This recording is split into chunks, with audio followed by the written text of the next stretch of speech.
I was chasing this story, this murder that happened back in the 90s, and it's been like 25 years or so. Like, it's been a very long time, and it hasn't been solved. And I remember like reading about this, and I was like, I want to tackle this.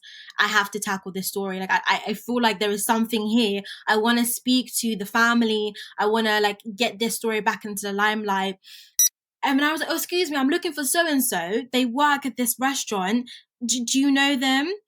And it was him. But he was like, oh, why do you want that person? And then I was like, oh, I'm a journalist. And I brought out my press card, and I'd love to talk to him about something. And he was like, what do you want to talk to him about? By managing people and paying people, like, do you know what I mean? So I wanted a job that was more senior, that allowed me to learn new skills, learn more senior skills, and that challenged me in a way that I'd never been challenged before.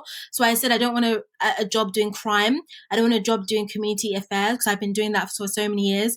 To be a good leader, I think you need to be willing to be able to say a few key things, which is, I'm sorry, I got it wrong, and okay, I'll listen. Welcome to the Valuable Podcast, where there's value in every conversation. I'm your host, Victor Sasanya, and today I am joined with Abbianca Makoni, an award-winning journalist and editor. In this episode, we learn how Abbianca worked with the likes of the Evening Standard and the BBC, as well as how she built a global publication company managing a team of 12.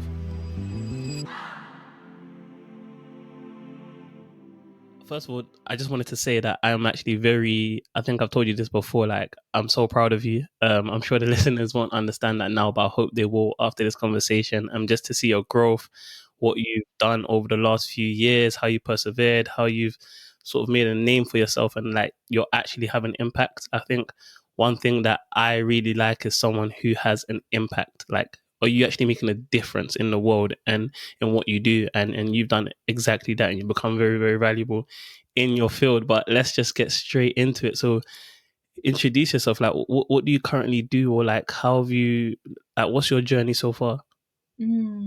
Thank you so much for having me. It's great to be here, and I'm proud of you too. So my name's Abbianca Makoni. I am a journalist, editor, and the founder of Awall Prints. I'll just give you a quick rundown of what Awall Prints is. It's basically a digital publication that focuses on sharing the stories and experiences of diverse people through in-depth reporting. So we do a lot of investigations and features. So I have a lot of reporters dotted around the world, Zimbabwe, Nigeria, and the US, who work on like really important and impactful stories for our readers. But I guess before Awall Prints, the relaunch of Awall Prints, I was working for the Evening Standard, which is a mainstream newspaper and digital website. So there I did a lot of breaking news and investigations and like a lot of community issues.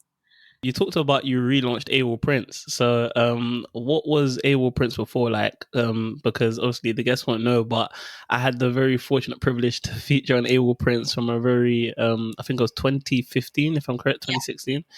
So when you first created it, like, what was it meant for? Yeah, so I mean, I was still in secondary school at the time, and I guess I just felt like, young people needed an outlet to talk about the issues they were going through and to highlight the amazing things that young people were doing. So it was actually a print magazine at the time, so it wasn't digital. And it definitely focused on young people, young voices, featuring people who are doing amazing things, from fashion, music to social issues. And my reasons for doing that: one, I was in school all the time, and I really just needed something that gave me ownership, something that was mine and that I could control, and control the narrative as well, and just have something that I called my own. And that's when Awall Prints launched, to be honest. Through word of mouth, it started spreading, and we started having great people. We actually had Michael Ward, who was Top Boy and now our award-winning actor, and Eva, this model now. She's doing amazing things. So we spotted a lot of young talent quite early on and featured them in our issues. Wow. And when they featured, so was that just to sort of showcase what they were doing? Did you write up about them? Like, what was the process to bring in this? It wasn't digital, but actual physical publication? Yeah, definitely. So we had, I guess, two different processes. We had some people who were doing amazing things, like Michael and other people, and would do a write up about them. So, what are you doing? What are your goals? I know you may not be big now, but what do you want to achieve and so forth. And it was just getting young people who were doing something that was quite interesting and hadn't blown up yet, and just giving them a platform to talk about what they wanted to do and why they had all these aspirations. And that flip side of it, we also had writers who would write about whether it was knife crime or mental health in the Black community, and just touching on issues that were affecting mainly young people. So that was basically the mission of the print magazine. Yeah, and you actually spotted people from early, like you said, like the young risers, like Michael Ward doing amazing things. You got Eva, very very well known model in the industry as well. And like you mentioned, you were at school. Was it a thing where like you sort of spotted potential in your school? Like you really, it sounds to me like you really had potential in like the people who you were around, and that sort of motivated you to get this started. Or would you say those sort of like low aspirations and where you grew up? Hmm. I wouldn't say my school really. I don't really remember many people in my actual school or around me doing like big things. I think it was through social media. I think using social media and leveraging Instagram, I realized, wow, there are actually people out there doing some great things. You know what I mean? Because sometimes when you just look around you, right, and maybe there are limited opportunities around you or people who are not doing that many things around you, it can be really hard to know what's out there. But I think I started using Instagram, and before I knew, I started meeting other people and seeing what other young people in East London or South London were doing, and I was like, wow, do you know what, this is great. So I would love to have this platform where I can showcase what other young people are doing to inspire perhaps myself and those around me to also go for their dreams as well. Yeah. Because if other young people can do it, why can't we?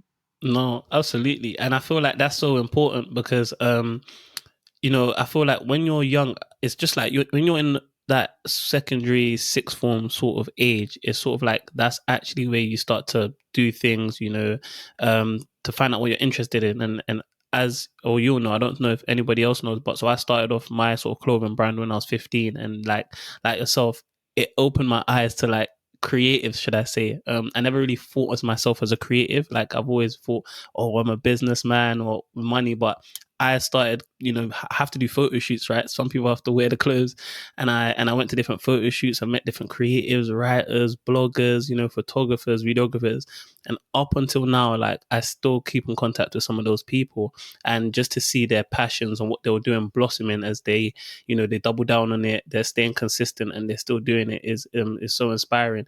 And you basically started off, Awall Prints back then highlighting people's stories, and you've now converted that into something much more bigger, but also in the process you doubled down and became a journalist, and you're further highlighting people's stories. So I see this consistent sort of theme and trend with that. So tell me about, how did you actually get into journalism? Like what was the process? Is that something your school recommended, or did you sort of just find your way in the industry yourself? Yeah, that's a really good question. I mean, people always get confused when I say this because when I launched Awall Prints, the magazine, it was never to become a journalist or to even work in the media sector. Like I was actually wanted to work in the NHS. I wanted to be a radiographer because again, Mm, exposure. That's all I was really exposed to because my mom, she was a radiographer, my auntie was a nurse. So from my career prospect was like, okay, cool, I'll work in healthcare. Despite the fact that I had Awall Prints, it never seemed like I could make a career out of writing or having a publication, which is just, now when I think about it, it's a bit crazy, but that's the truth. It was a hobby that I loved, but I didn't think, okay, I can take this further. It was only until I guess I was now in sixth form, I was studying biology and psychology and all these subjects so that I could one day work in the healthcare sector. I sat there in biology and I was like, I hate this. I sick. hate this. I study biology as well. Oh my gosh. I hated it. I was just like, I would sit there honestly thinking about what I'm going to write next in my magazine, which photographer am I going to contact? Because it was getting slightly big now where I was working with the likes of Zach Snaps and Noodles and there's like more well-known photographers now. And so I knew that, oh my gosh, they're going to be waiting on me to interview them on this and that. And slowly that feeling of wanting to take this magazine and writing full time was creeping up, but it didn't quite settle in, I would say, until if I'm very honest, I lost a really good friend of mine due to knife crime. And after that happened, I found myself like really reading newspapers much more. I wanted to know how people were covering it. I wanted to know how the media covers such sensitive issues. And in like delving myself into this like obsession of reading more papers Mm. and like understanding how people write about like minority communities and community issues and so forth, that's how I realized, wow, journalism, like writing, can actually make a lot of impact. Because I came across a few like reporters who, through their stories, that were helping change laws or put in certain policies and, you know, that kind of stuff. And when I realized like the power of writing and storytelling, I was like, this is it, you know, like Yeah. what I want to do. Yeah. And then I just started saying, okay, I need a game plan, because I can't go to my parents and say, oh, by the way, I'm not going to go down the straight path of being a health worker. I'm now going to be a journalist. Because the honest truth, when you look at the statistics in terms of minority communities, and then you break that down, Black people, Black women in mainstream news, it's awful. So I knew I needed a game plan in order to, one, convince my parents that I could do it, and two, actually get into the industry. So I just started like literally sending emails to every local paper, every local radio station, like anyone I could think of, saying, this is who I am. I already have experience running my own magazine, but I would love to do work experience with you. So I was still in sixth form at this time. Mm. And then, you know, I did a few, I started writing for student publications, you know, and student blogs and all these other places. But I just wanted something more. I said to myself, if I'm going to get ahead of the game, I can't just be writing for student blogs and so forth. I need to get further experience. So after the third issue of Awall Prints, I decided to stop the whole thing.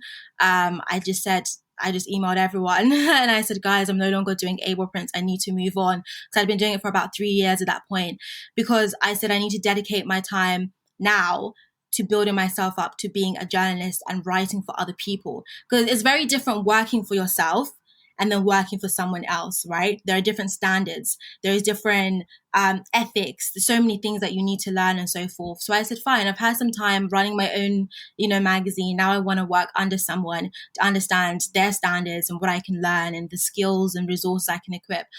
So I decided to be a bit ballsy, and I sent emails to like BBC journalists, Al Jazeera, CNN. I said, look, this is who I am.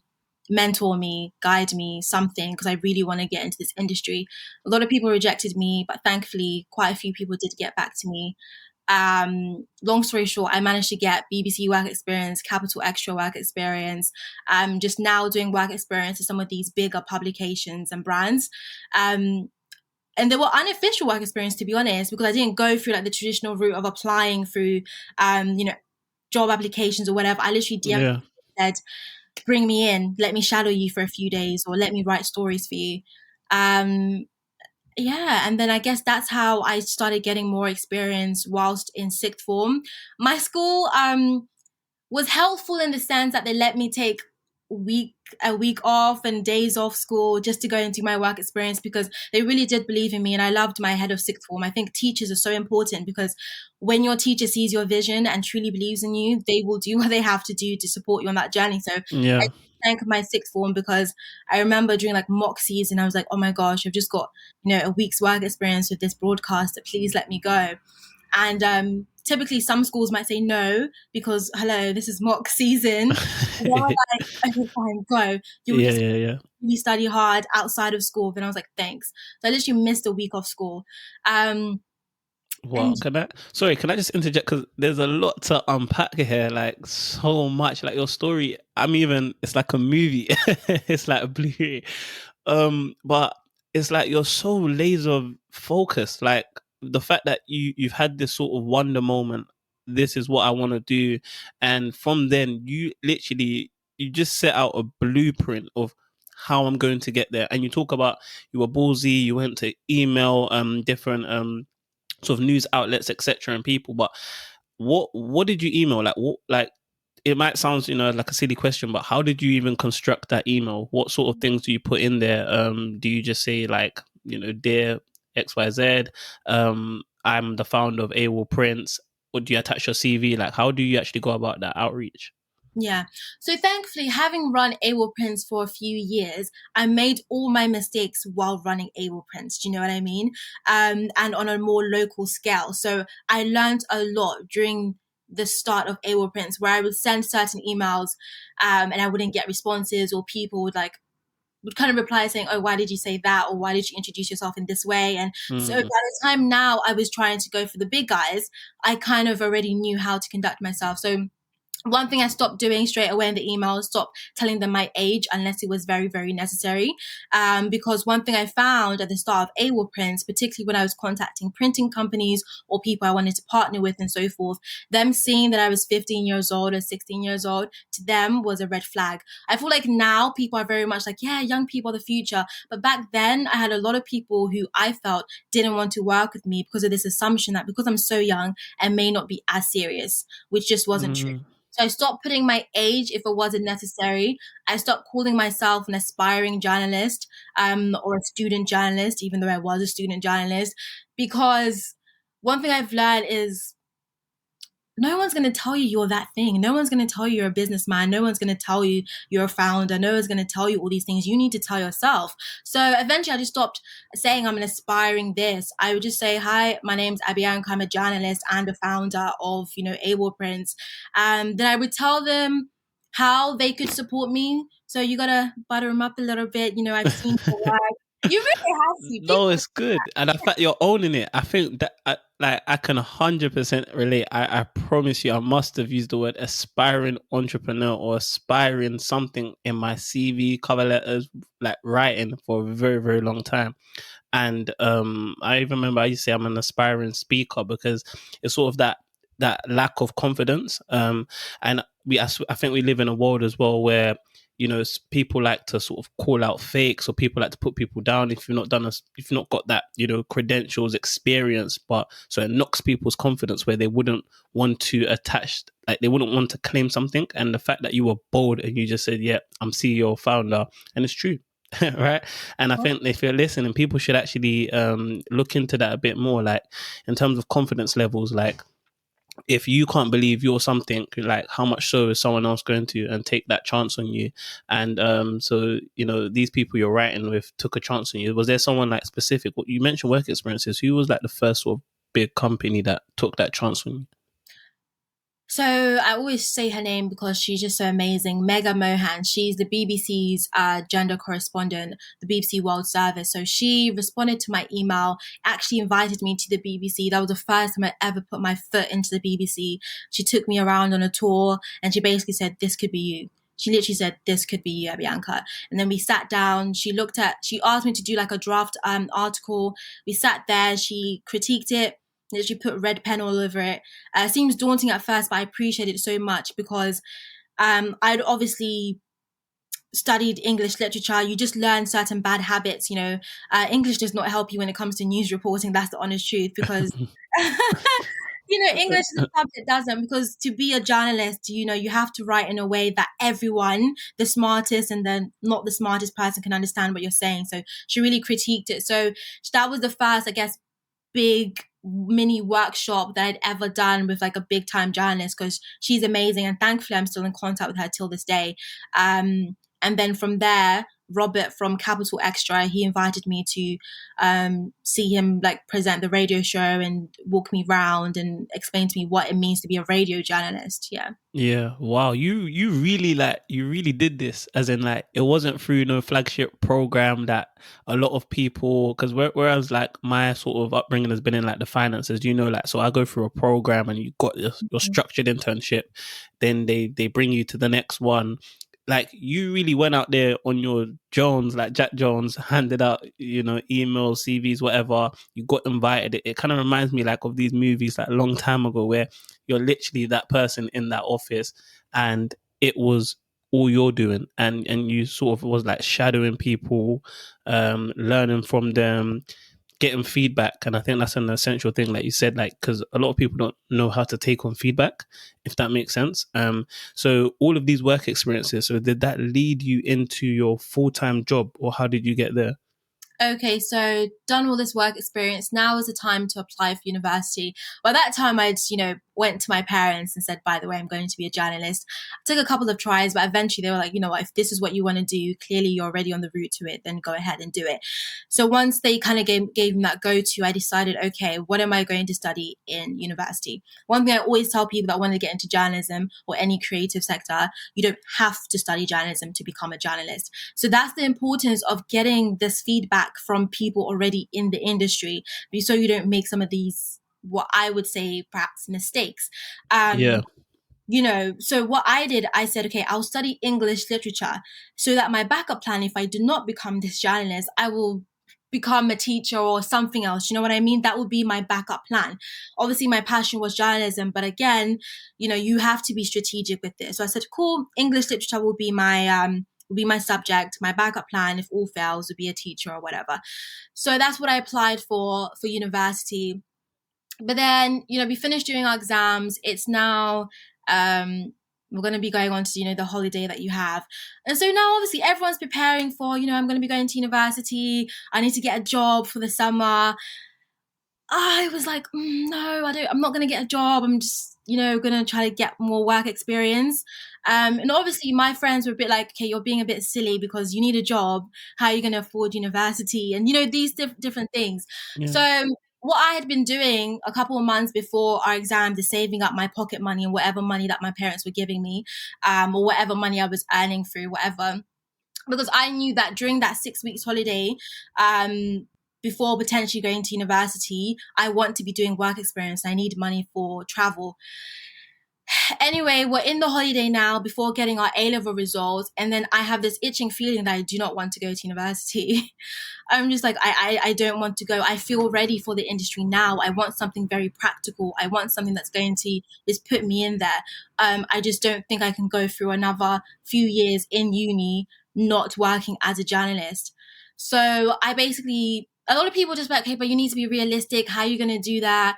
You know, you don't have that much work experience, all of these things. So I said, because I had heard a story about this guy who was working for this big time publication. He managed to get his like full-time job in the industry by his second year. And then he left university to go work in the industry. Oh, So wow. I said, if he can do it, I can do it. So I literally said, my goal is to do as much work experience as I can, right, from now, so that in my second year, I can get my full-time job or a part-time job in the industry. So that's what I was working towards. Because I believe if you set a really, really high goal and you're working towards it, even if you don't reach that, you'll hopefully reach something near it. So that was my mentality. That's good. That's good. No, that's really good. I feel like the same as me, like a bit different. It was more so uni, but it was more so like, because a lot of people don't know, I applied for Oxford. So I applied for economics and management at Oxford, and I was always thinking, even if I don't get into Oxford, like the work I had done in sixth form in order to get there, that biology A level, wow. But you know, it's a thing where I said, okay, if I don't really get to Oxford, like how further, like I must get into a Russell group that's near Oxford. And obviously I'm going Warwick now, and in terms of economics, like it was like Cambridge, Oxford, Yeah. Warwick, then probably Durham, Imperial. I'm not sure exactly what the league tables are saying now. That was before, but no. So I just wanted to say that's really good in terms of like setting the bar high, and in the worst case scenario, if you fall short, you know, you're still at a level of excellence. So Yeah.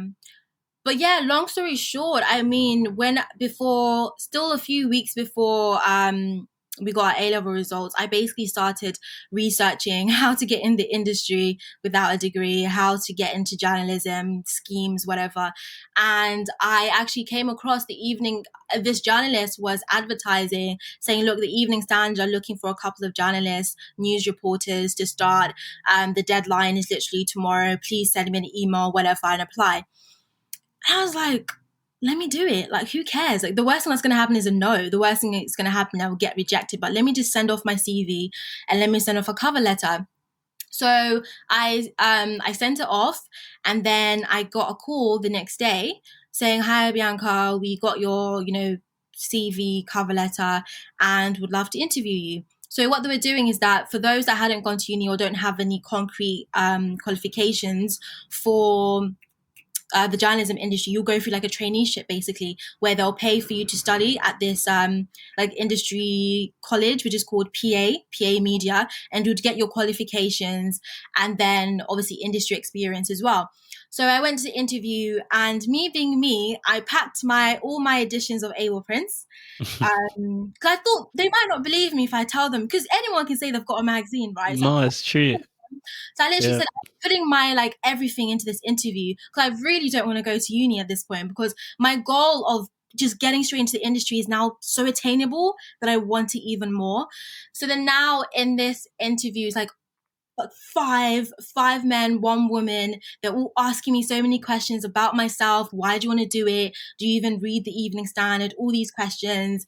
And then when they asked me about myself, I literally was like, oh, just give me 1 second. Brought out all the editions of Awall Prints, laid them out on the table, and I said, so just spread them around, just have a read. Wow. Come on. And they were like, Yeah. what, did you design this by yourself? And I was like, yeah. And I really, honestly, really believe that me doing that and showing them Awall Prints is what landed me the job, because I thought, I don't know how many people are going to do that, because some people might think one is too cocky. Some people might think, I don't know, they might be afraid to put their own thing. You know, if you're applying for another company, now you bring your own thing. But I feel like it shows that, look, if I can do this with minimal budget, imagine what I can do for you if you take me on. Do you get what I mean? So that's how I viewed it. If I can create a magazine on my own as a 15-year-old without that much money and get all these young people to contribute, what more can I do for a large company if you give me the resources? Anyway, long story short, I managed to get the traineeship and eventually the job. Yeah. No, that is amazing. Like the results show. The results show, and you literally went there, said, look, the proof's in the pudding. This is what I've done. I'm young, I'm not perfect. If you take me on, you mentor me, you train me, give me sort of like that learning experience, that coaching experience, you know. Not only that could I get better, but I can potentially be an asset for your company. And so working at the Evening Standard, you spent around 4 years there, I believe. Yeah, almost 4 years, yeah. Quite a long period of time. So talk to me about what were you working on? What were some of the major sort of stories? Is there anything that touched you in particular?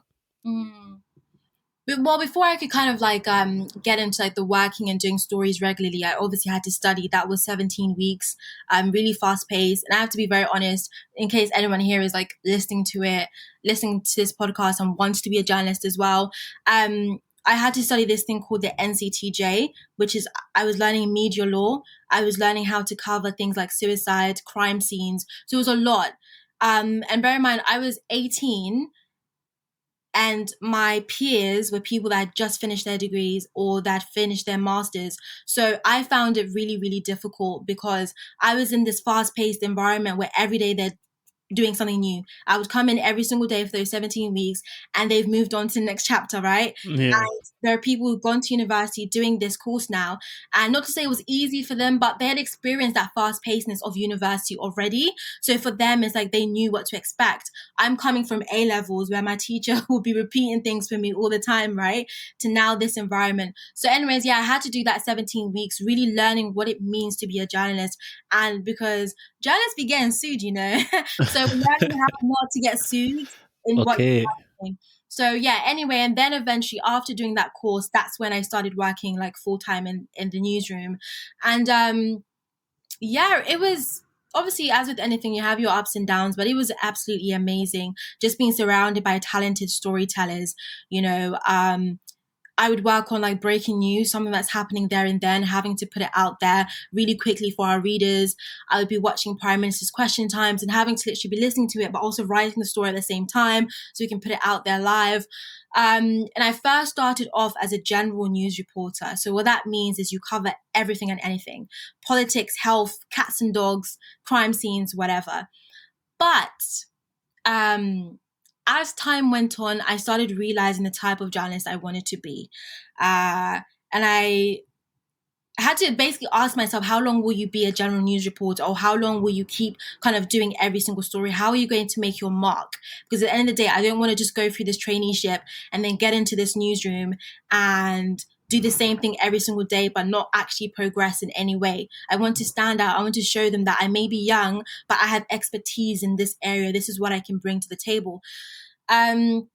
So what they actually did, the Evening Standard sent me off to an attachment. I'm not sure if you know what that means, but for the listeners, it means when your company sends you to another company to get training in another type of area of your field. So the Evening Standard sent me to this news agency to basically learn how to report in courts and crime scenes or whatever. It's very long. But anyway, Okay. that's where I realized the type of journalist I wanted to be, because there was this editor. I remember we were sitting at this court case and I literally said to him, "Oh, I recently came across this case that the Met Police are trying to investigate. They haven't solved it for about, like 5 years. I would love to interview the detective." So I wasn't even saying it for any reason. I was just saying I would love to interview the detective. Then he literally said to me, this guy ended up being my mentor in the end. So why don't you just do it? And I was like, I'm 18. What do you mean? Why don't I just go and interview a detective? He was like, go and do it. Who cares about your age? If you're a journalist that you claim to be and you want to really own the story and you want to question him on this case, go and do it. And after interviewing that Met detective, I realized the type of journalist I want to be is one that really digs deep into issues, one that investigates, one that looks into certain problems and tries to bring them to the limelight. So once I went through that attachment and came back to the Evening Standard, I was pitching like every single day, trying to get them to give me stories about investigations and crime scenes and whatever. And eventually, after being very annoying, I managed to land quite a few investigations and working on the team that does that.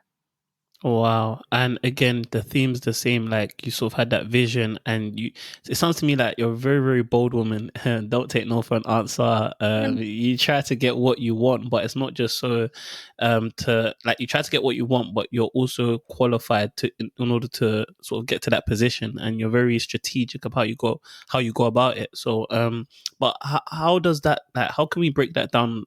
How does that translate? How do we become more bolder or confident or making our mark, like making our stamp, standing out, especially if it's even in a role or a job? Like, how do we sort of push for that? Give me more responsibility, or do not pigeonhole me into one field, because at the end of the day, right, we are individuals and we're all our destinies, like we're responsible for it, not so much a company who, like, I feel like some people, they may get so like caught up, and not to say it's a bad thing. If you love your job, love the company you're working for, of course, but sort of like at the end of the day, this is your life.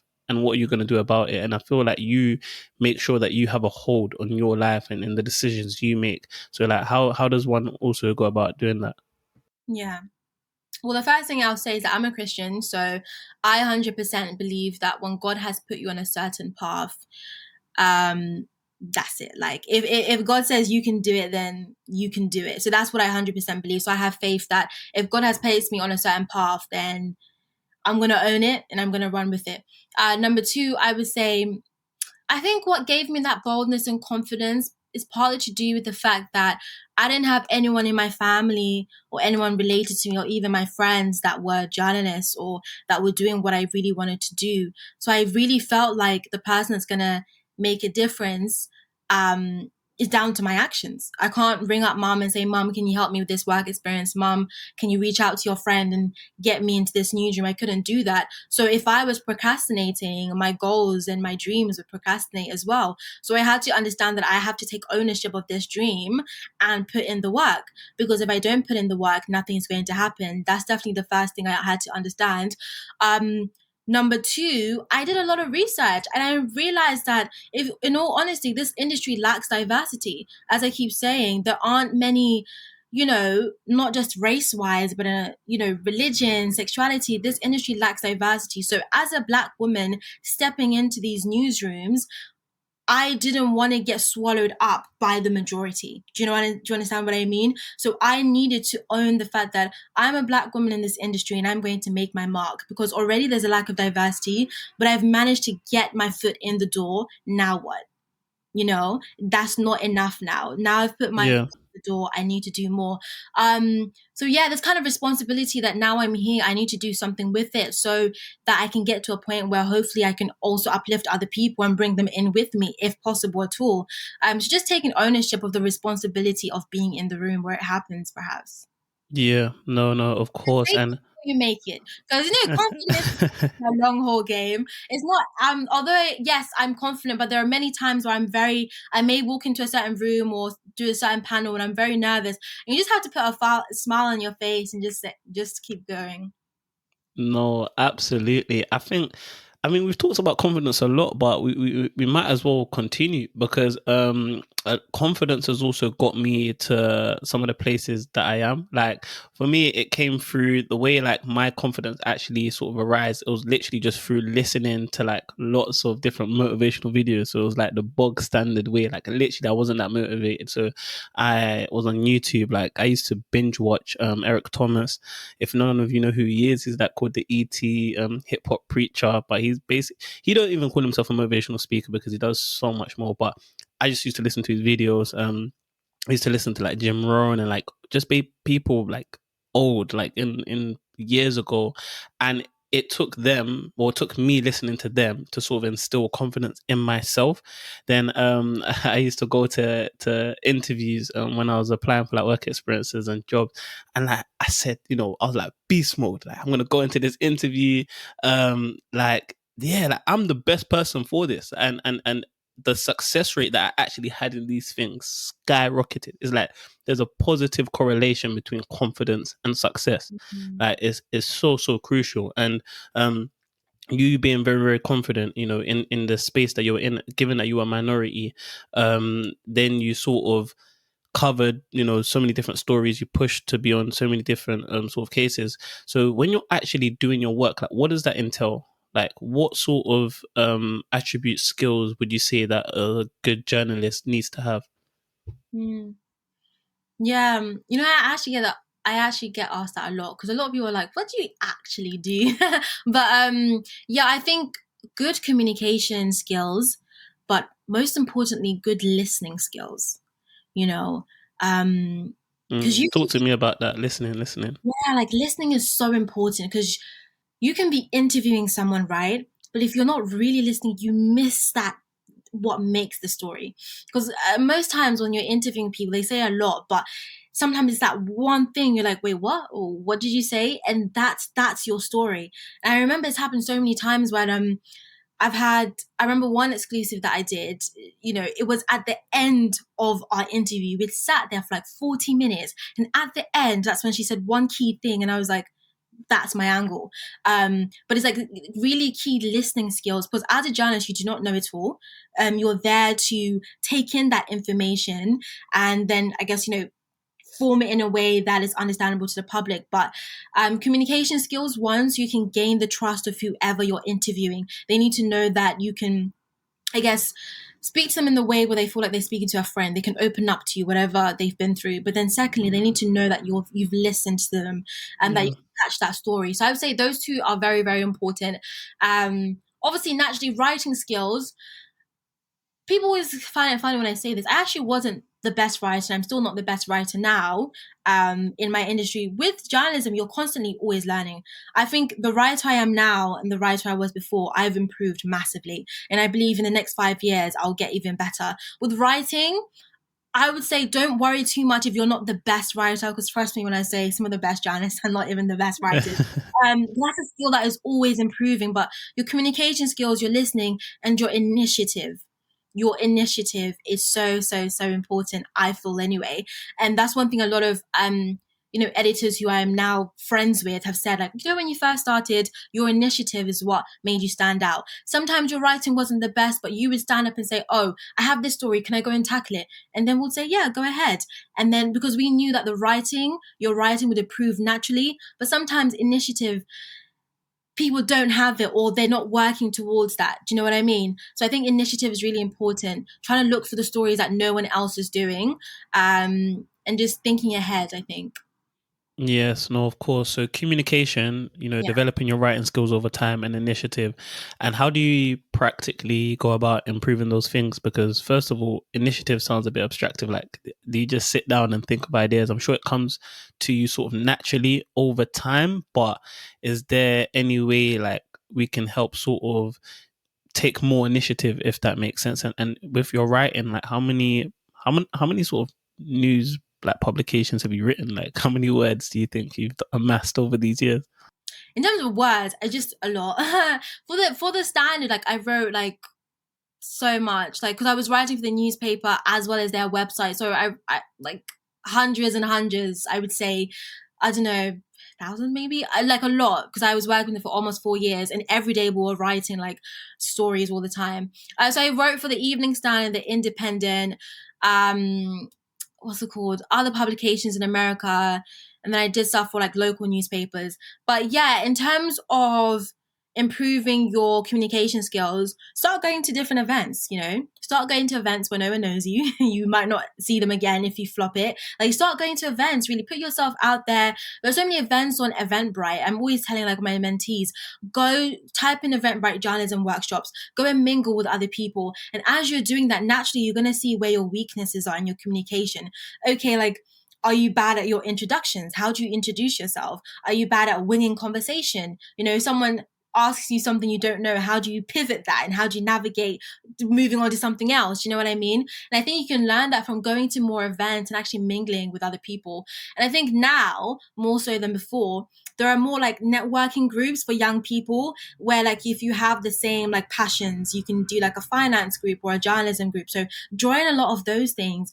And naturally, I feel your communication will improve, because when you're in those awkward positions, go home and write down, reflect. Okay, I went to this event. They didn't really understand what I do because I didn't explain it properly. Do you know what I mean? Or this and that. Like, literally reflect on what you can't do and what you can do. Initiative, I would say, my initiative for storytelling, I say, came from actually researching and reading more and speaking to those who are more experienced. Because when I first started, I couldn't just find a story just like that. I would actually sit down with the correspondents and say, look, how do you do it? Give me the keys. What did you do wrong when you were my age so that I don't do it? Yeah. And just give me the knowledge. And they were very helpful, and they would say, okay, well, this is what I do. This is how I do things. And gradually, from absorbing all that knowledge, I started realizing, oh wait, okay, so when he's on the bus, he doesn't just go on his phone all the time. He's looking around. What is happening around him? Do you know what I mean? And I actually started doing that in my area, and I started noticing a lot of things, which led to one story that I did. I saw a few people who I thought were doing drug dealing. And then we realized it actually was taking place. Like, little things, like actually put yourself out there. When you're on social media, don't just be on social media to but, what are people talking about? So I think researching and speaking to those who are more experienced can help you understand how to do better with like initiative on storytelling, perhaps. Could be wrong. Yeah. No, that's really good. And I think that's not even journalism specific. Like, I think that sort of self-awareness, observing your environment around you is key in life, just to get by. Because especially if you grown up in an area. So I'm not sure how long you sort of live where you live, but I've grown up in the same area like all my life, like 21 years. Like, I've not sort of moved out. So for me, growing up, everything was the same. Before I came to university, before I had to get on the train to central London and meet with different people, I thought the same. I acted the same. Like, my goals, what was possible, was all the same. And it's not until when I started to go to different places, I started to observe different people, like how they speak, how they react to things. I picked up so many different tendencies, and I've put it together. And I feel like just in life, I've been able to deal with it much more better. And the fact that going on that journey of spotting a couple potential drug dealers, etc., and it built into a story. And I even saw you made that documentary, Gang Girls, if I'm correct.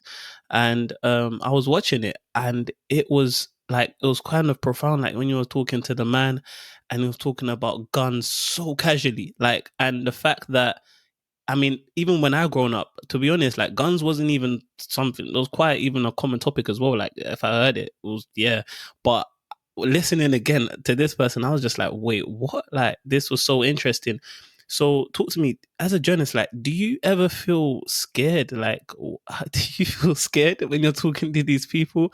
Have you ever felt threatened, in danger? So to answer your question, I would say you can never really know who you're meeting That's the honest truth. You can never really know who you're meeting. You could be meeting someone, you can do all your research, right? You can do all your background reading, you can research into that person, but when you get there, you don't know if that person's going to be who they say they are. That's the honest truth. Thankfully, with the documentary you're speaking to, I was speaking to such amazing people. The former gang member, he had done some terrible things in his lifetime, but thankfully he had turned his life around, and he was basically willing to take us around the area where violent crime was prevalent back in his day, but it's still prevalent now. So was I a little bit scared in the car with him and he's driving us around this, gang territory? Yeah, I was. Not because I was scared of him, but because of the area we were in. But I knew how important it was for us to get that footage and to be on the field, to be in the midst of everything so we can properly tell this story. But I would say, I have had an unfortunate incident before, and I think I have to be very transparent because I am very interested in investigations and deep dives, and I have covered like crime, and I know I will continue to cover crime.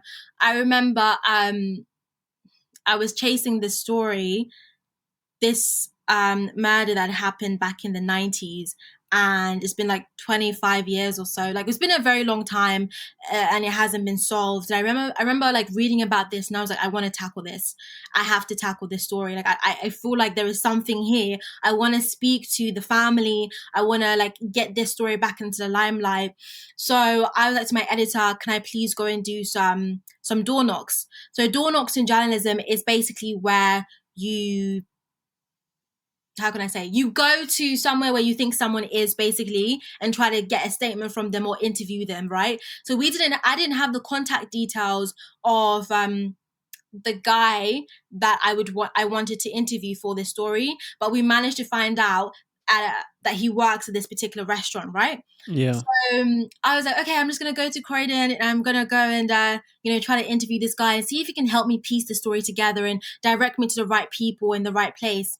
And I found the guy, and it's funny because when I was in Croydon, I was walking towards the restaurant, and when I saw this guy, and I was like, oh, excuse me, I'm looking for so and so. They work at this restaurant. Do you know them? And it was him. But he was like, oh, why do you want that person? And then I was like, oh, I'm a journalist. I brought out my press card and I'd love to talk to him about something. And he was like, what do you want to talk to him about? And I said, well, the case of so-and-so, I'd really love to do that. And then he's like, come with me. So I'm like, okay. So I go inside the restaurant and then he sits me down and he was like, so who are you looking for? And I tell him. And then I feel like this is him. So I'm like, it's you, isn't it? Like, you're the guy I'm looking for. And he's like, yes, I'm the man that you're looking for. But then his boss comes out from the kitchen and his boss like, who is this woman? Oh, she's a journalist. Get her out. And then he's like, no, she wants to talk to us about the case of so-and-so. I'm like, no, get her out. We don't know who they are. We don't know that family. They do know the family because it's a family-run restaurant. So there's so many lies they're now telling. Anyway, to cut the long story short, this guy tells me, the one that I initially met, is like, wait for me. When I finish my shift, I'll talk to you because I really want to talk to you about this and get it back into the limelight. You're absolutely right? So I'm like, cool. So I wait at a cafe. I'm keeping in contact with the editors. This wasn't at the Evening Standard, by the way. I'm keeping in contact with the editors that I was working with. I'm like, yeah, by the way, I'm just waiting. He's going to speak to me. So I wait and I go meet him near the restaurant where he said I should meet him. Tell me why this guy like comes at me to try to kiss me. Wait. This is an old man. I was getting goosebumps, Like, he literally, I'm standing here, right? He's standing here. So I'm like, okay, he's going to tell me something. I'm getting my recorder out. He's going to give me some information. He literally comes at me and I'm like, what is happening here? Like, what? whoa. And I'm like, what are you doing? And at this point, my heart is beating because I'm like, I'm alone. I'm in Croydon. I don't know anyone here. This man has just come at me. And yeah, that's so...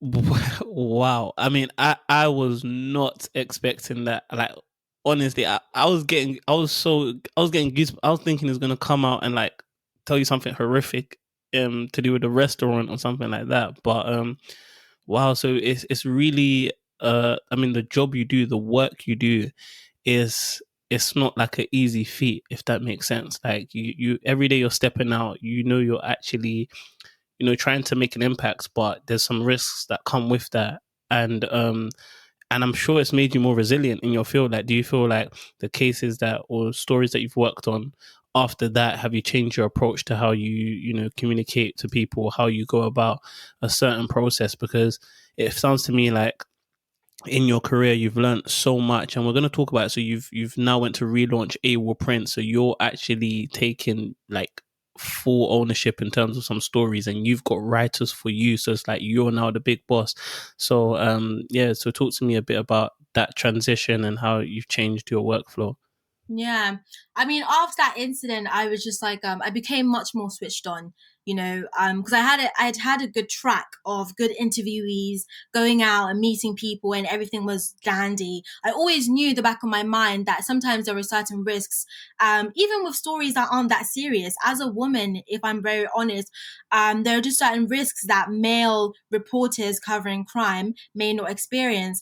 And bear in mind, I'm not this veteran journalist that's done reporting on war zones or whatever, but I've spoken to women that inspire me who do all this crime reporting and investigations, and they've told me some terrible stories and terrible things that they've kind of gone through as female reporters. But it definitely made me more switched on, and that's why I started reaching out to more women who do this type of reporting, just to get advice and saying, you've been in this field for decades and decades and you've worked on documentaries which are like, you're undercover, how do you do it?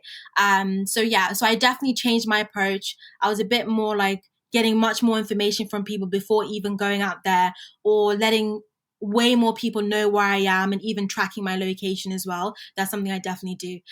But in terms of like the transition from working at the Evening Standard, doing all these stories, to then relaunching Awall Prints, uh, yeah. So I would say I never thought that I would do Awall Prints again. I never thought that I would have my own publication again, if I'm very honest with you, because after I kind of closed that chapter, it was like, I'm going to be a journalist. I'm going to work for the big four and in journalism, in the media industry. I'm going to go from the Evening Standard to this, to that, and keep leveling up. But I would say that doing that independent documentary by myself and my producer, and just the feedback we got, and the way in which like the people we spoke to just trusted me with the storytelling and all of that, I realized that there is something here. Do you know what I mean? Like, and I remember actually just sending the link to people at the Standard and people elsewhere, and they were just like, "Oh my gosh, how did they agree to speak with you? Like, you're a junior, like in the industry. If you've had less than 5 years as a journalist, you're still considered like a junior. Like, you're a junior. Like, they were just a bit surprised the fact that I was able to create this on my own. And then I realized that there's a power in having young people on the forefront of storytelling. You know, Yeah. um, and just having minorities at the forefront as well. And I just I felt this itch again, the same itch I felt back then when I was like, should I be a journalist or should I be a health worker? I felt it again, that actually, Abbianca, I think, the Standard has been amazing. It's been great. But I think now is time. It's time to definitely move on. And there's certain stories which are not being told, which I think you can tell, as well as all these other young reporters that you've met along these years. So I decided to leave and decided to launch Awall Prints, but I didn't want it to be a print magazine. We're going to be very frank with ourselves. At the end of the day, print is amazing and I love seeing my name in print, but the way forward is digital. So I said it's going to be digital. And then I had to, again, make a strategic plan, because you can't just launch anything without a plan. I said, what is the basis of Awall Prints? What are we about? And we are about doing stories like, the gang documentary, stories that make you think, stories that when you sit back, you're like, rah, like, really? They don't have to be negative all the time. They can be even positive stories, which we have, but I want in-depth journalism. So after I made that plan, I reached out to journalists all over the world, Zimbabwe, Nigeria, India, literally sent them emails saying, this is who I am. This is the plan that I have. Would you be willing to write for me? And let's do this. Did I set out a budget? So I said to myself, if I want high quality work, I'm going to need to pay these journalists, and a lot of them are in countries where there's lack of freedom of press, and countries where some of them are actually struggling to get work, journalism work. So I'm going to pay you, particularly ahead of the launch. So I gathered these journalists. We were like a pool of 15 journalists from all over, and they started working on investigations and stories. And then eventually we launched, and now we're 4 months in, and we are just having people pitching every single week from all over Malaysia, Morocco. Yeah. Wow, that's absolutely amazing. Like, congratulations to yourself as well.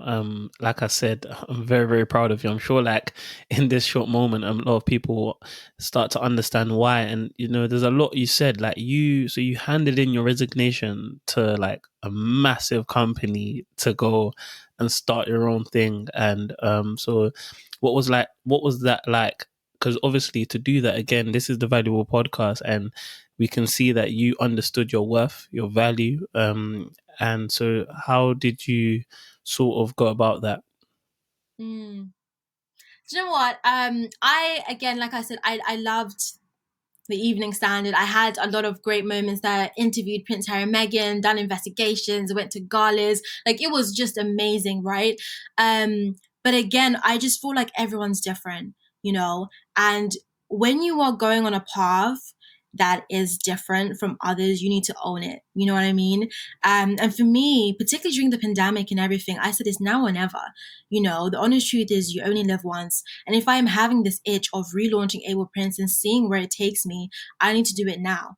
And to be honest, it wasn't that hard for me to leave. I really wrote up my resignation and that I just sent it off. But obviously I had a game plan before handing it in. Like, I was like, okay, cool, this is what I'm going to do. And then I also managed to get a job as well. So I applied for another job so that I could be, how can I say it, pay my bills. So I could pay my bills in simple terms. So Yeah. the job I wanted after the Evening Standard had to be a more senior role, Okay. because if I'm now trying to launch this publication, be a manager and be an editor and overseeing people, I need to also have the skills and qualifications to back myself up, and if I'm managing people and paying people, like, do you know what I mean? So I wanted a job that was more senior, that allowed me to learn new skills, learn more senior skills, and that challenged me in a way that I'd never been challenged before. So I said, I don't want a job doing crime. I don't want a job doing community affairs, because I've been doing that for so many years. So I said, and then I found a job in the tech area, in tech and finance. Oh, So wow. so that was completely. So I'm now a content executive for a tech and finance media publication. So that's what I do, like, day to day alongside Awall Prints, because obviously that helps me with paying my bills and actually having extra income. But also I'm constantly learning in this job because it's much more senior. And then also before leaving the Standard, I did like this mini qualification, management and leadership qualification as well. So that I could help me propel me for my new journey at my new job, but also with running Awall Prints. So I think, honestly, I believed in what I was trying to do. And I think I had this mentality that, God forbid, but if it doesn't work, at least I know I tried. I'm going to put my all into it. And I have to Yeah. be 100% committed. Because if you're not, then what's the point? So I think I left at a time where I was like, it's all or nothing. And it was the right time. Yeah, wow. And if you don't know, that's actually something called a plunge decision, where you sort of have a comfortable you're in a comfortable setting. So you're getting paid, you have salary, when it's going to come into your bank account, you've built up a great network in the current place you're at. Like, everything is fine, and time will tell. Like, surely if you just stayed there, you would have moved up anyway, because that's just to the law of time. But you took that plunge decision and said, again, I'm not going to stay here, I'm not going to just be comfortable. You got that itch, and you went out and to build your own, relaunch Awall Prints and take it completely digital, and also obviously get another job in the tech and finance industry. And I'm sure that that's even going to grow you much more, because you're now exposed to different industries, etc. And I'm just really impressed, because again, I've been reading some of the Awall Print stuff, and you've covered like stories from crystal meth to, like, people forging visas, documents, certificates in South Africa. So again, building a team internationally, covering these stories globally, like, you're not just confined in the UK, you're literally global. um what does that take? Right, I want to know, what does it actually take? Because you sound so confident, you sound so passionate. Is there a time that you can't do this anymore? Like, what does it take to get to where you are today? Yeah, I've cried a lot, in all honesty. I mean, like, on the outside, people will see the confidence, they will hear the confidence, but like, people don't really see what happens in between trying to get those exclusives, or in between trying to get that new job and launch that new business, like there's been a lot of times where I've just been down, like just sitting there kind of reflecting, like what am I doing? And when you leave a big place, you get a lot of comments like, oh my gosh, why did you do that? Oh my gosh, how are you going to get back into mainstream media? Oh my gosh, is Awall Prints going to work out? So sometimes, as confident as you are, or as much faith as you can have, there will be times where you sit there like, am I doing the right thing? And I've Yeah. had many of those moments where I'm like, wow, okay, yeah, so I've left. I'm doing this. Is this the right thing? And you just have to keep reminding yourself why you're doing it. You have to keep reminding yourself that the journey ahead is not going to be easy. Don't be unrealistic. The thing with me is like, be ambitious, but understand that just because you're ambitious doesn't mean the journey is going to be easy. You're still going to have many stumbling blocks, but just know that you're going to see the light at the end of the tunnel. And having my faith helps me see that. Know that whatever challenges I go through, that in the end, at some point, it's going to be okay. But in terms of what entails having a team that's international, I would say a lot of patience first, because obviously we have writers everywhere. Some are freelancers, some are doing it because they're passionate about Awall Print, so they're here more on a in-house basis, and they're all at different levels. I have some reporters who I can literally commission and say, fine, go off on your own, do the story and come back. But then I have others, like for example, all of last week, like during my weekend, I was sitting there like guiding my young reporters because they were struggling to find case studies. And I had already kind of like written a guide, a writer's guide for them to kind of help them find case studies. But yet, despite the fact that I'd written that guide, they were still struggling. So having that Yeah. patience, understanding that everyone is at different levels, right? So yes, you might have told them something a few times, tell them again. They will get it, right? And if you've Yeah. told them something in one way, tell them it in another way. Do you understand? So, and I have to look back at my own experience working in newsrooms. Are there certain things that I didn't like in certain leaders? How can I not do the same thing? What didn't I like when people were giving me feedback? How can I not do the same thing? One thing I try to do, because we have an editing team, myself and two other editors, is I always say to them, if you're going to turn down someone's story, especially the in-house team, give them another story. Tell them, okay, we don't really like the pitch that you sent over. We don't think it's going to work because of A, B, C, D. However, there is this story that you can tackle. What do you think about that? So in that, what you're doing is you've given them the critique, you've given them the feedback, but you're not now leaving them there to just sit down and wonder, oh my gosh, what am I going to do now? I can't think of any other ideas. But in the meantime, while they're thinking of their other ideas, keep them busy. Right. Mm. And I think it's a bit more encouraging because it's like you're not just left on your own, but the editor can see that you're struggling to think of your own stories. So now they've given you something else. Do you know what I mean? Yeah. So I think it entails a lot of patience, good communication skills, and in honest truth, budgeting, a lot of budgeting, Yeah. and a lot of organization skills as well. Because if you're not organized, that money, that grant money or whatever, is gonna be disappearing, and it's like, how? Where's my money Where gone? did it go? Yes, no, and your leadership skills sounds phenomenal in a sense that, like, because you talked about mentees, so I already know that you've had experience into pouring into others, into teaching people, leading them, and now you've translated that into actually leading a company with a team of 12 working globally. So where did you pick up this leadership? And yes, like how does one just become a leader, like just rise to the position, if that makes sense? I think to be a good leader, I think you need to be willing to be able to say a few key things, which is, I'm sorry, I got it wrong, and okay, I'll listen. But I think sometimes you find certain leaders or certain editors who, because they're in a certain position, they believe that they're always right. They believe that, I think, of course, as a leader, you need to be able to have, this, be able to make distinctions and be able to then say, no, this is the final decision. But you also need to have that quality where you're also learning. Do you know what I mean? There's been times where, especially in the editing team, I've made a certain decision, right? And then, our culture editor will say, Abbianca, no, I think we should go about it this way, right? And you can take different approaches. You can be the type of leader that's like, nope, I've made my final decision. Or you can sit back and say, okay, you know what? Let me have a think about that. Let me actually take that in. And there's been times where I've said, you know what, let me go off and think about that. And I've come back and I've said, you know what, I think you're right. Let's take that approach. So I think you have to be willing to listen, to learn, admit when you're wrong, provide a space, a safe space for whoever you're working with or that are working for you or whatever, because they need to be able to come to you when they are finding things hard or they can't do a certain task, rather than them doing it and then they get it wrong because they didn't want to upset you or whatever. But in all honesty, I think it comes from learning from other people.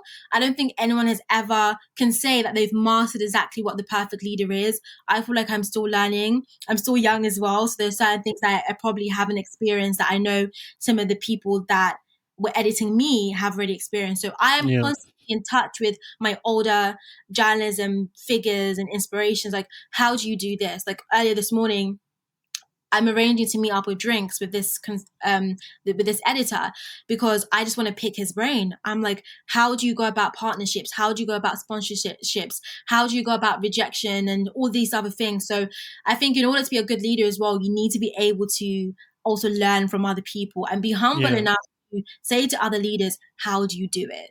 Yeah, no, that's really good. I think that humility aspect of it, like pride will bring you low, and the humble would be lifted. And I think that it's sort of backwards in the generation we live today, right?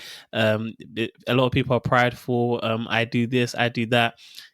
I'm the big leader, the big boss. And I talked about this when I used to do personal brand training. I haven't done a session in a long time, but I might bring that back, who knows. But basically I talked about when you're building your personal brand, of course you want people to sort of follow you, but not so much to fill your ego because of that pride aspects, but because you want to lead from the front, right? And many leaders or bosses, they think because they've got that position or title right now. For example, if you've built your Awall Prints, because you have that sort of authoritative sort of position, you can tell these writers, okay, do this, or that's not good, change this. But when you're leading from the front, when you're making those guides, okay, this is what I think you should do, but look at what I'm doing. This is how I would have done it. You're sort of leading from the front. You're a role model, an example for people to literally look at you and say, oh, wow, like this is my leader. And it comes from that humility and humble sort of aspects. I think that's very, very good in terms of leadership. And even when you said, of course, you have much more to learn young age, but I generally think anyone can lead from any age, right? Leadership is not confined to an age whatsoever, because it makes sense for people to think that, because originally the older you get, the more likely like you're going to be a CEO of a company or something like that. But as we've seen, like people on TikTok doing the absolute mad thing, like they're leading whatever they're doing, and they're building up these sort of communities, and they're influencing culture.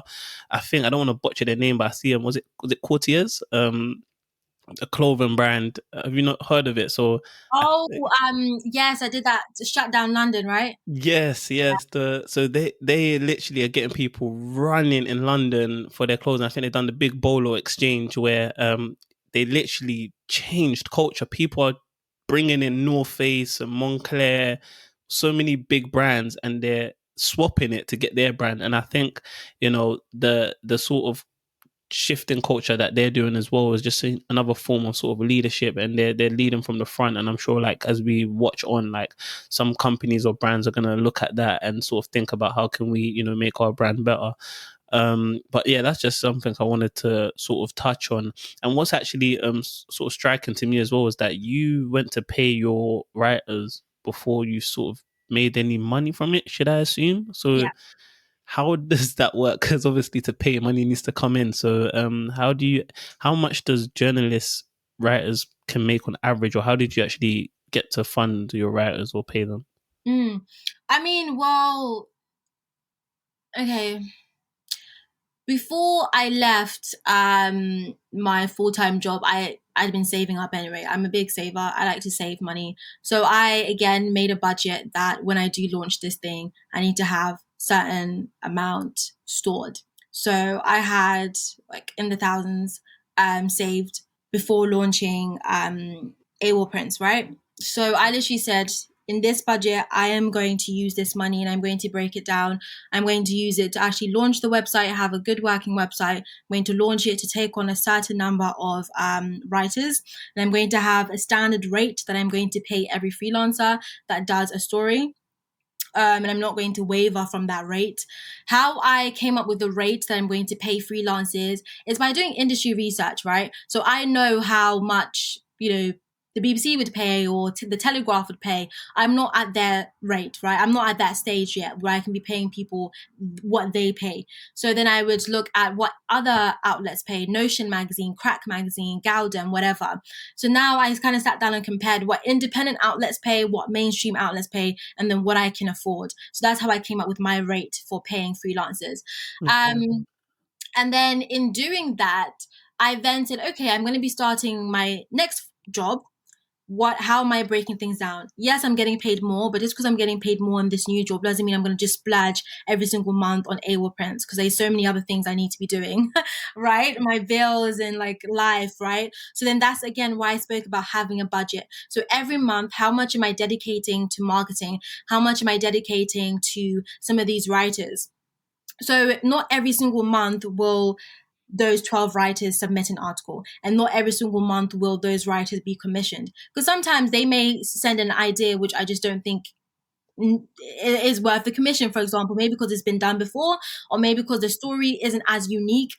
And Yeah. what we do, I only pay for investigations and exclusives. So if you're just going to write, if you just want to do like a random story, for example, that is not in depth and that's not whatever, and is remotely interesting, I can take it, but I will let you know, but this is not in the realm of an investigation or an exclusive, so I cannot pay for this. Do you or do you not still want it to go out there? Some people are like, yeah, sure, I don't mind. I just want to gain experience writing. Other people are like, no, okay, I'll come back and I'll think of something that's exclusive to you guys. Because we want quality content, which means that I can't just take in anything. Do you know what I mean? Yeah. It has to be an investigation or an exclusive, and that's what we commission. So, and setting that kind of criteria really helps with the quality of what we're getting in, but also really helps my budget as well, because I know that I'm not just paying off for random articles that I know may not even get any views or reads. Like what you're doing with your podcast, you're getting really amazing. Do you know what I mean? Well, not me, but Thank really you. interesting people. Do you know what I mean? And people are going to listen to it rather than just like kind of randomly just getting any Jack and Jill. So No, of that's course. like the basis that we use. And yeah, I don't know if I answered all your points. No, no, you did. I was just interested in how you came up with the rate, how you pay, how you finance it, but you Yeah. told me that you've actually saved Grants. up. Yeah. So apart from me bootstrapping it as well, we thankfully managed to win a grant. It was last year actually, for some of the investigative journalism that we had done. So that kind of gave us a boost as well. So that was good. Yeah. Okay, and how did you sort of go about winning grants and financing your Awall Prints? Because I think this information will be very much useful as well to people who are literally just applying for sort of different grants. And of course, I'm sure you've had like good writing skills in order to get that grant as well, and communicate the value that you provide and will continue to provide as long as you've got that funding behind you. Well, one thing I'll say is that funding a company on your own is not easy. But what I did, right, before launching Awall Prints, I reached out to like angel investors, right? For those who don't know what it is, I don't even know how to break it down. Angel investors are basically people with like lots and lots and lots of money who invest in businesses, basically. So I actually reached out to quite a few angel investors and set up a bunch of meetings with them, telling them what Awall Prints was about, and just to understand how I could make it into a business model. Basically, how can we earn money in the near future or at some point? Right now, we're definitely focusing on audience and getting that traction or whatever, but how can we then at some point convert that into monetizing and gaining money or whatever? So through those conversations with the angel investors and financiers, they were really able to direct me to a lot of different places. There are so many grants and schemes out there that I didn't even know about. Some which are dedicated to women, some which are dedicated to Black founders, and it can be anything from a podcast to a fintech to online marketplace. There are a lot of schemes out there which are really trying to uplift young founders as well that I didn't know about. Unfortunately, I think the UK needs to do better in having more grants and schemes when it comes to the creative sector. There's not that many in the creative sector. But anyway, so that's the first thing that I did in terms of navigating where the grants are, where the funding opportunities are. And then you have to ask yourself, am I ready to actually apply for this? Because there's one thing finding the grant opportunities, but you need to ask yourself, am I ready? So for example, this morning, I won't talk too much about it, but I recently just did a pitch this morning before this call, and the pitch was to get onto this scheme where eventually we can get up to 10k for Awall Prints, right? Because the scheme will take you on, they'll mentor you, and they'll guide you, they'll give you all the resources, and eventually, out of the founders, you're going to pitch again to basically get that funding. So this was like the last interview to get onto the scheme. So I think you have to ask yourself, am I ready to actually apply for these things? Because there are certain criteria that they'll want. There are some schemes which want you to already be making revenue. So obviously at this stage, I was like, hey, that's not us. There are some who say, you know what, if you have a substantial audience, if you can see that people are downloading your thing or people are actually going onto your websites and you've gained, thousands of reads or whatever, then, apply for it because you haven't made revenue yet, but there's traction there. So they have different criterias. And so what I've done is I've made a bookmark of all the grant opportunities and funding opportunities where they need me to be making revenue for when the time is right, or when they need me to be having certain things that I may not have now. And I've applied for the ones that are good for me now, for a company that's 4 months old. Do you know what I mean? But I would say, yeah, writing skills is very important because you need to big up your company. You need to big it up really and truly, because I feel like just like in journalism, people don't want to be wasting time reading the whole long email. The first 4 paragraphs need to state what you are about. So I think I've used my journalism skills and transferred them when pitching. Just the first 4 paragraphs, what I'm about already, what Awall Prints is about, and let's see how it goes from there.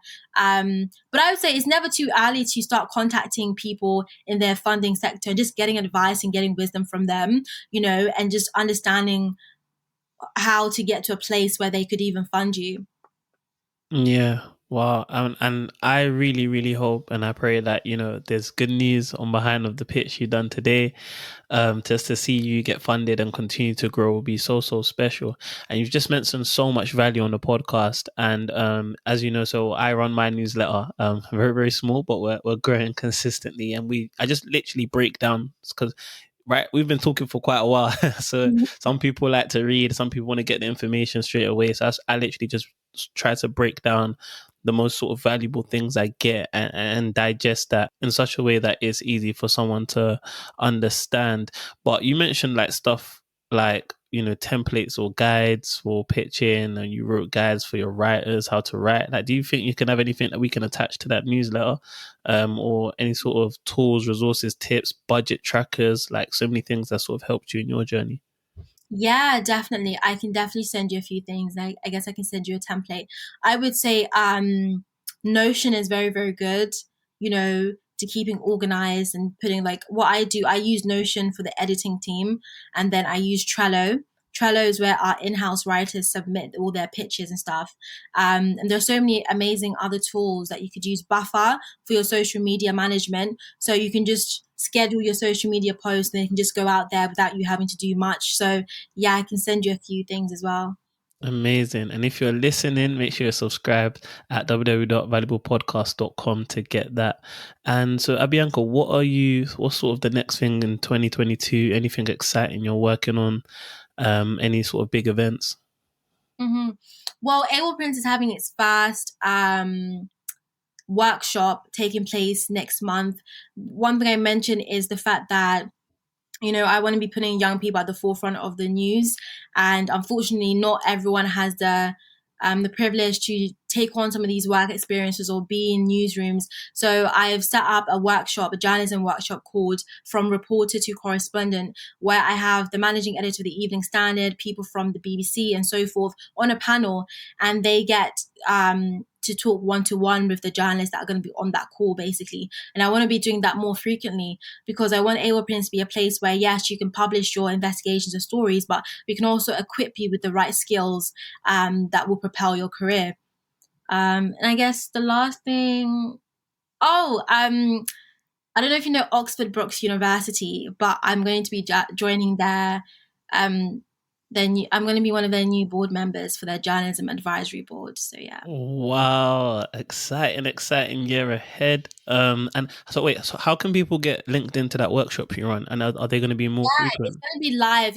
I'm making it free. So we're going to have journalists from all over the world. So yeah, it's on Eventbrite. It's going to be live on Monday, or whenever you're listening to this. So yeah, you can definitely join in and check it out. Perfect. And just to close off this podcast, is there any last thing you want to leave to the listeners? We're all about value and valuable advice, and you've given, sufficient. But if there's any last thing, please don't hold back. Yeah, I just want to say that please, please, please believe in your vision. Challenges will come because that's just life, but please believe in it. Think of why you started and just keep going. Amazing. So where can they find you on social media, support you, get in contact, and maybe even apply to be a writer? So you can get my social media is always Abbianca, and you can find me via my website abbianca.com, and you can apply to be a writer at awallprints.com. So AWALLPRINTSS.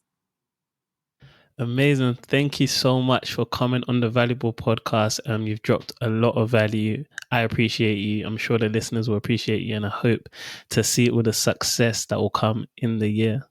Thank you. Thank you for listening. If you like this episode, please leave a review on Apple Podcasts and follow us on social media at Valuable Podcast. Last but not least, for exclusive detailed content, sign up for the weekly newsletter at www.valuablepodcast.com. Remember, increase the value you provide and you'll rise in due time.